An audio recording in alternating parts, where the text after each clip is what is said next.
नमस्कार बच्चों, राष्ट्र की भाषा चैनल पर आप सभी का स्वागत है बच्चों। तो बच्चों, आज की कक्षा में हम पढ़ने जा रहे हैं एनसीईआरटी रिमझिम पाठ्य पुस्तक से कक्षा तीसरी से पाठ 8 बंदर बांझ।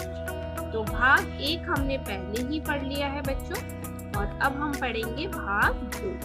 इसमें हम शब्दार्थ और पाठ्य पुस्तक का अभ्यास कार्य करेंगे और प्रश्नों। तो चलिए आइए शुरू करें। जब हमने पाठ पढ़ा था तो इसमें कुछ शब्दार्थ आए थे, तो आइए देखते हैं इन शब्दों के अर्थ। महक यानी खुशबू, स्मेल जिसे आप कहते हो। प्रवेश यानी अंदर आना, कम इन। खोज यानी कुछ ढूंढना। दृश्य यानी नजारा। हक यानी अधिकार, राइट जिसे आप कहते हैं। बुद्धि, अक्ल।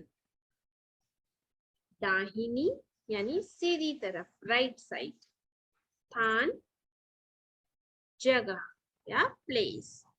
धर्म काटा यानी तराजू, जिसे आप बैलेंस भी बोलते हो। उसके बाद है खोटी, खोटी यानी खराब या बैड। तो ये कहानी में शब्द थे, उनके अर्थ। कहानी में बहुत सारे बच्चों एक वचन बहुवचन आए हैं, तो देखते हैं। वचन बदलकर लिखो। हम आखिरी वर्ण के उच्चारण को देखेंगे, यानी सिंगुलर से प्लूरल, एक वचन से बहुवचन बनाने में जो आखिरी शब्द होता है उसमें ही परिवर्तन किया जाता है। तो we will see the pronunciation of the last alphabet. तो अ यानी ए के साथ, तो अंक की यहाँ पे बिंदी देखिए। टांग, टांगे। अगर यहाँ पे कोई मात्रा नहीं है तो ए मात्रा आ जाती है और साथ में ये बिंदु आ जाता है। तो कहानी में टांग शब्द आया, टांग, टांगे। आंख, आंखें। उसके बाद है अब दूसरा नियम, ई के साथ य और चंद्र बिंदु आ जाता है। तो बिल्ली, बिल्लियां। रोटी, रोटियां। यानी छोटी बड़ी ई जो है वो परिवर्तित होकर छोटी ई में बदल जाती है, उसके साथ हमें य और चंद्र बिंदु लगाना पड़ता है, तब ये बहुवचन में बहुवचन बन जाता है।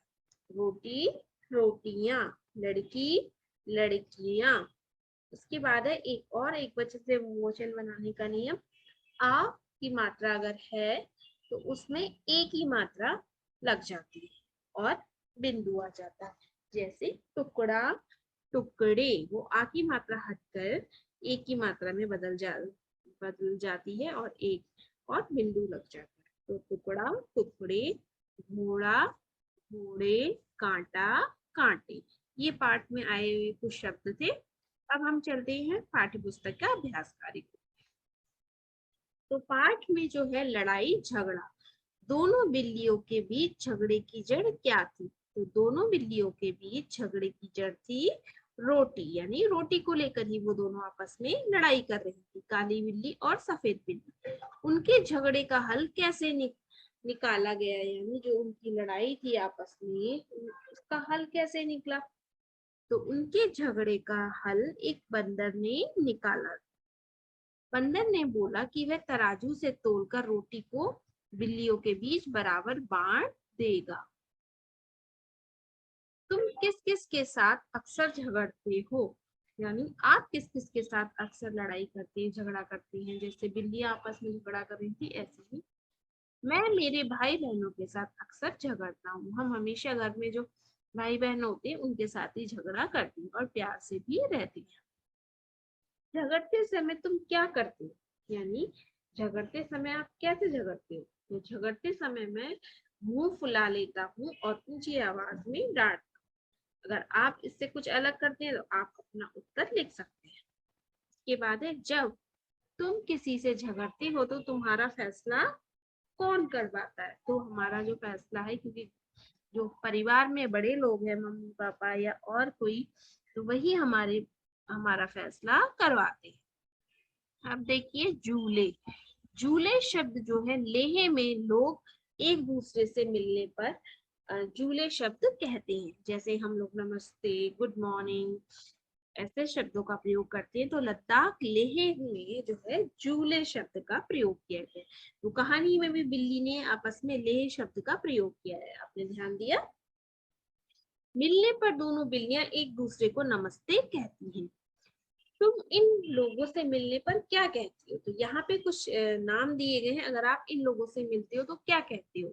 तो अगर मैं अपनी सहेली या दोस्त से मिलती हूँ तो हाय हेलो करते हैं, है ना। हाय कैसे हो, हेलो हाउ आर यू, है ना। इससे से स्टार्ट करते हैं ना, शुरू करते हैं। उसके बाद है तुम्हारे शिक्षक से। अगर आप अपने टीचर से या अध्यापक से मिलते हैं तो आप कैसे कहते हैं? गुड मॉर्निंग या सुप्रभात, है ना। कि कक्षा में जब मैं जाती तो बच्चे ऐसे ही बोलते हैं, मैम गुड मॉर्निंग, सुप्रभात, नमस्कार। के बाद है तुम्हारी दादी या नानी, यानी जो बड़े हैं घर में, उनसे अगर आप मिलते हो तो कैसे बोलते हो? तो नमस्ते भी कहते हैं हम, चरण स्पर्श भी कहते हैं, है ना। उसके बाद है तुम्हारे बड़े भाई और बहन से, यानी जो आपके बड़े भाई और बहन है उनसे अगर आप मिलते हो तो कैसे बोलते हो? नमस्ते भैया, नमस्ते दीदी, है ना। पता लगाओ कि तुम्हारे साथी कक्षा में कितने अलग अलग तरीकों से नमस्ते कहते हैं, यानी हर राज्य की अपनी अलग अलग भाषा है बच्चों।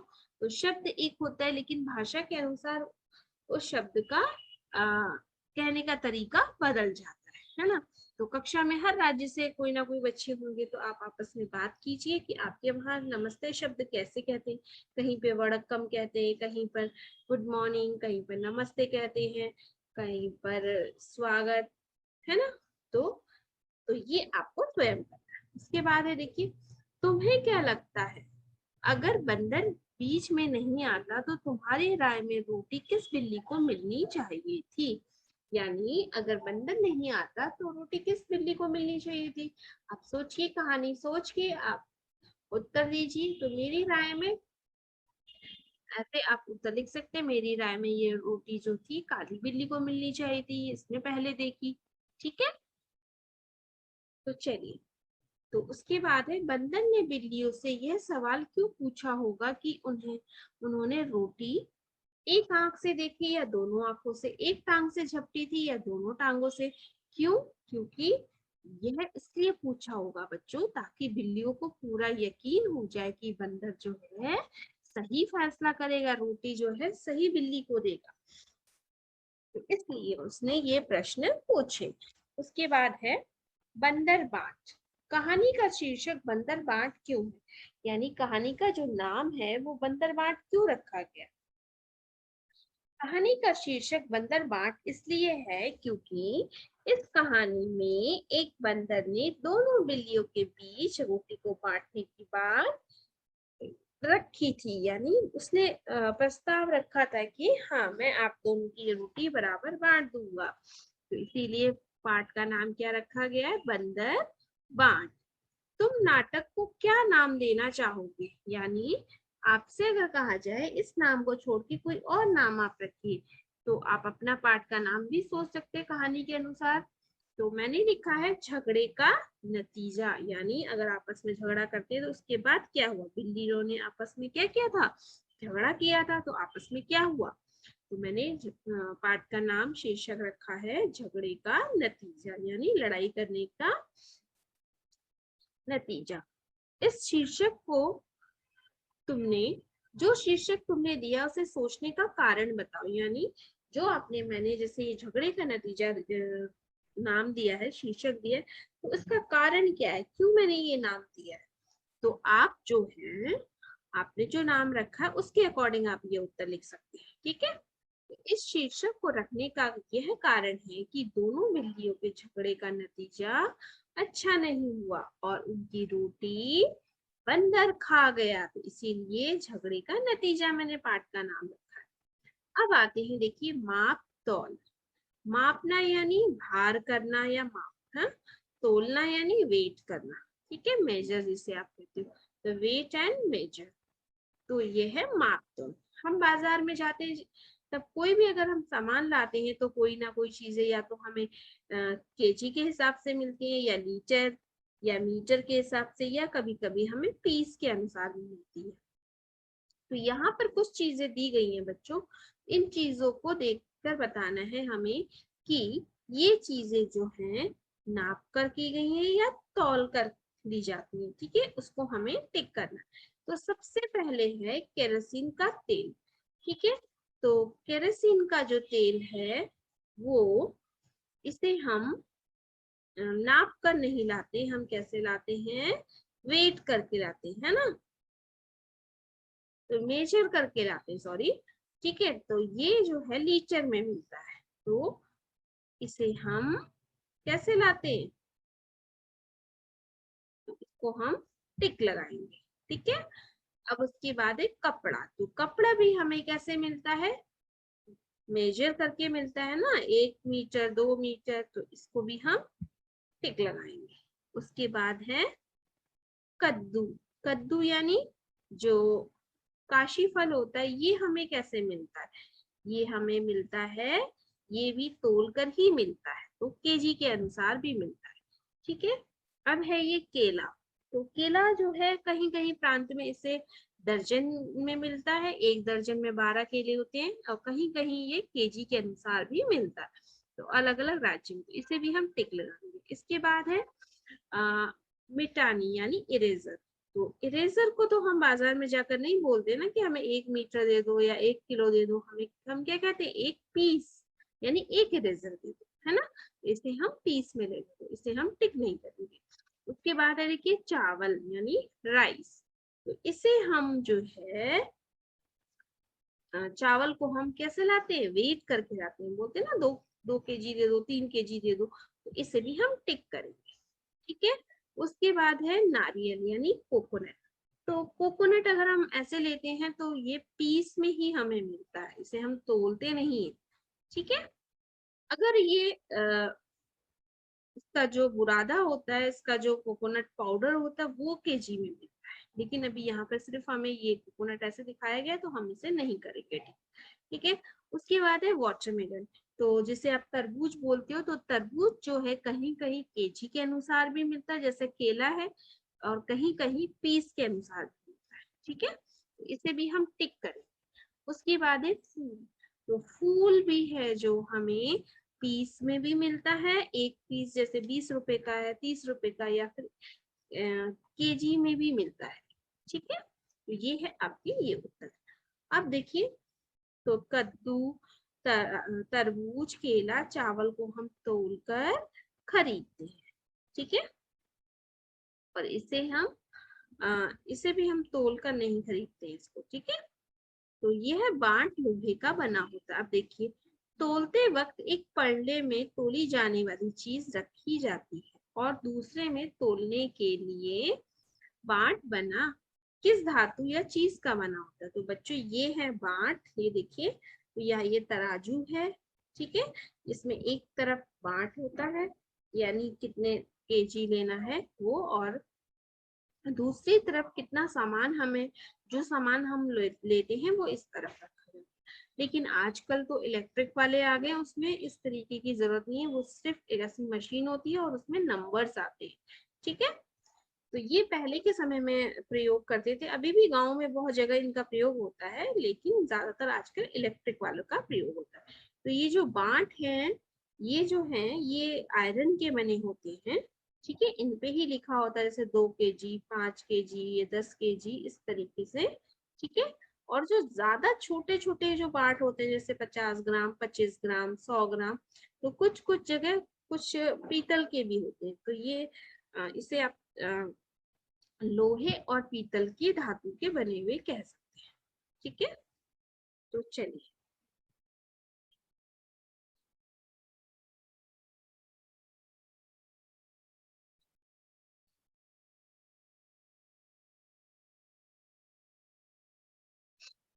चलते हैं आगे।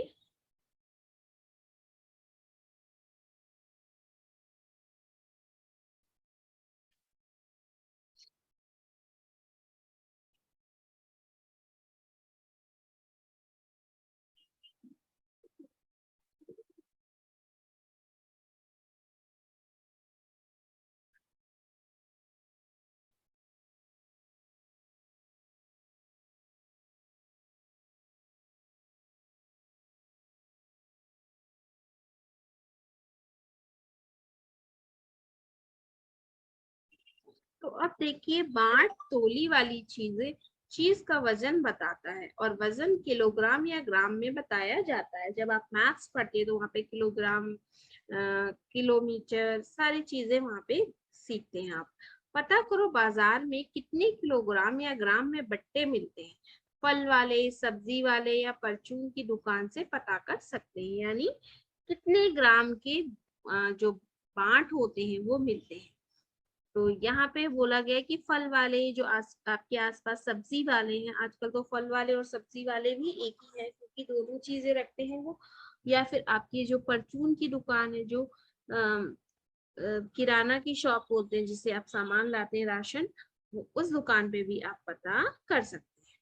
तो यहाँ पे देखिए, 5 किलो के होते हैं बाट, 2 किलो के होते हैं, 1 किलो के भी होते हैं, 100 ग्राम का भी हो, 500 ग्राम का भी होता है, 250 ग्राम का भी होता है बच्चों, 100 ग्राम का भी होता है। तो इन बाटों को केजी के हिसाब से इस तरीके से आप लिख सकते हैं।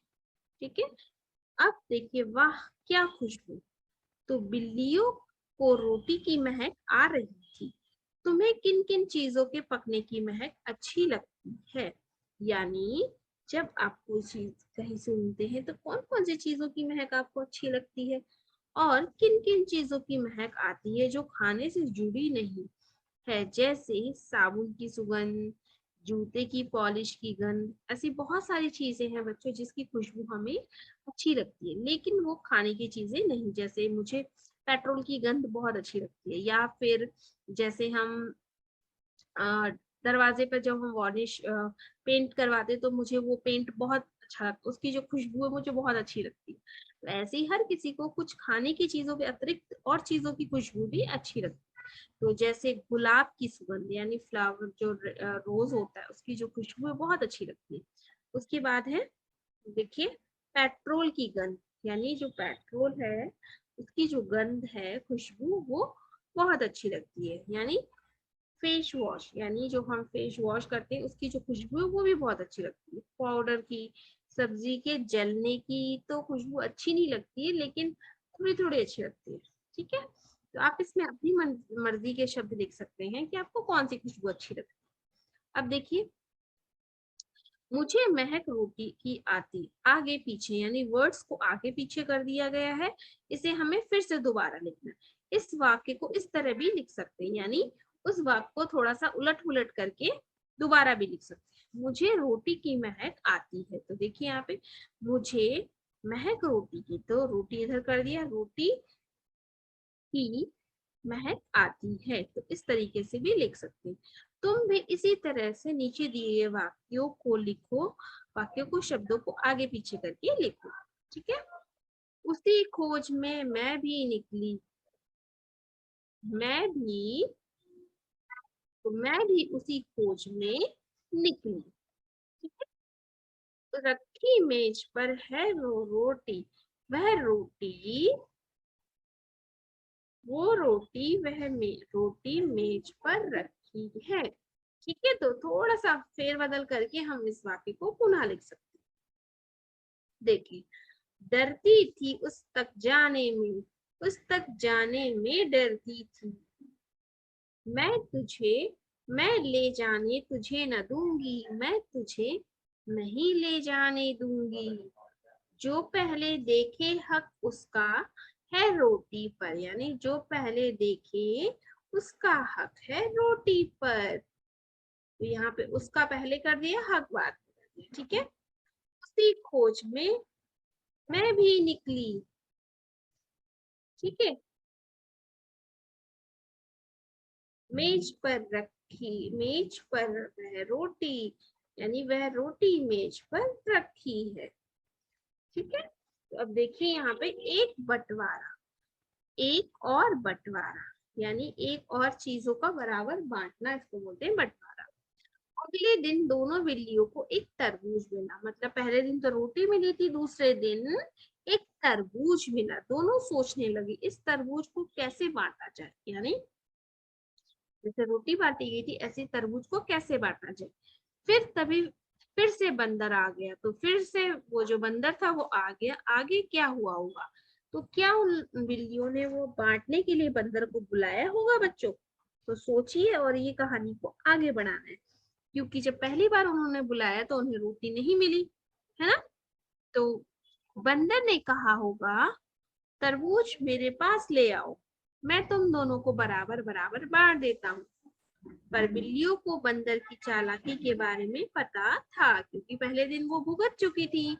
बिल्लियों ने बोला, नहीं नहीं, आपको तकलीफ उठाने की जरूरत नहीं है, अब हम समझदार हो गए हैं, हम आपस में बांटकर खा लेंगे। यह सुनकर बंदर चुपचाप वहां से चला गया।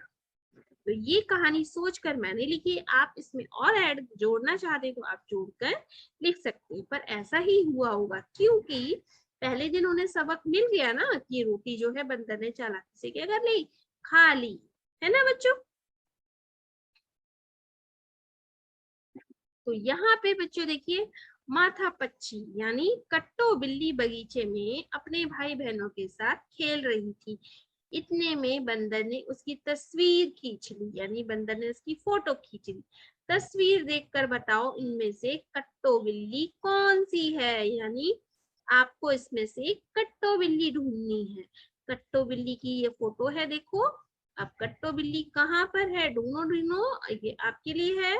तो कट्टो बिल्ली कहाँ है, कट्टो बिल्ली जो है यहाँ पर है ना। ये कट्टो बिल्ली की तस्वीर है, ठीक है। उसके बाद देखिए यहाँ पर दिया गया एक मुखौटे। मुखौटे यानी ये इस तरीके का मास्क। बच्चों से ऐसा ही मुखौटा आप बनाइए और बनाने के बाद आप इसे क्या कर सकते हैं, और जानवरों का भी बना सकते हैं। बनाने के बाद कक्षा में आप अपने दोस्तों के साथ इस नाटक को प्रस्तुत कर सकते हैं और मजे ले सकते हैं। तो बच्चों ये थी आज की बंदरबाट कहानी का अभ्यास कार्य। आशा करती हूँ आपको ये पाठ समझ में आया होगा। जो भी हमने अभ्यास कार्य किया वो आपको समझ में आया होगा। आपको समझ में आया तो मेरे चैनल को लाइक कीजिए, सब्सक्राइब कीजिए और अपने दोस्तों के साथ भी शेयर कीजिए। तो फिर अगली वीडियो में फिर मिलेंगे बच्चों एक नए पाठ के साथ। तब तक के लिए अपना ध्यान रखिए, फिर मिलेंगे।